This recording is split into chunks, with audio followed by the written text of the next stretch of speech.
de reconnaître l'appui et l'accompagnement des partenaires techniques et financiers dans la réalisation des droits des femmes, plus précisément dans la matérialisation de l'approche de la masculinité positive en République démocratique du Congo.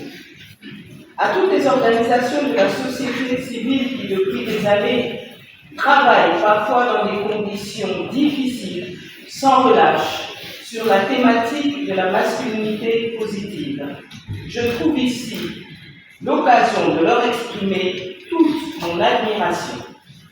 Voici venue une ère nouvelle qui couronne les efforts entrepris par les uns et les autres.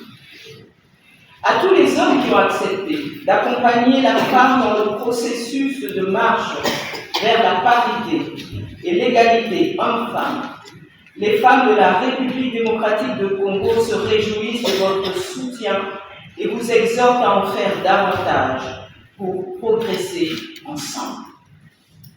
Excellences, Mesdames et Messieurs, aujourd'hui nous franchissons un pas historique vers une société où la masculinité constitue un ensemble de valeurs et de comportements qui favorisent la paix sociale, la solidarité, le respect et l'équité, et enfin l'égalité entre les sexes.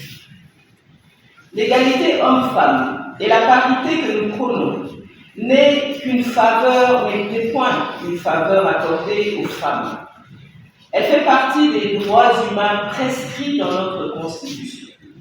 Cependant, elle ne pourra se réaliser pleinement que lorsque les hommes en particulier comprendront que leur rôle est essentiel dans la lutte pour cette égalité.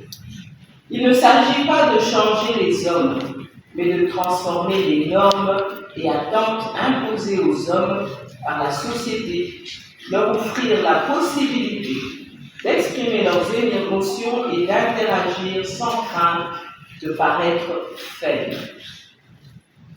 Le thème retenu pour la célébration de la première journée nationale de la masculinité positive est « Masculinité positive, voie vers la paix et l'égalité homme-femme ». Et nous avons entendu que vous allez continuer le travail dans les institutions publiques et puis privées. Quelles sont Absolument, on va continuer les actions. Aujourd'hui, nous avons eu à faire signer 150 députés. Et je pense que dans une semaine, nous allons atteindre plus de 250. Donc c'est déjà, ce sera déjà une victoire pour nous.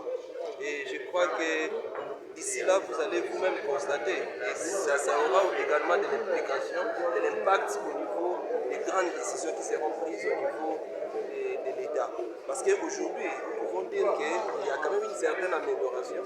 Parce que nous avons la Première ministre et puis plus de 17 membres du gouvernement. Et pourquoi pas demain, nous avons besoin de voir non seulement avoir moitié-moitié, homme-femme, ça serait déjà un pari gagné.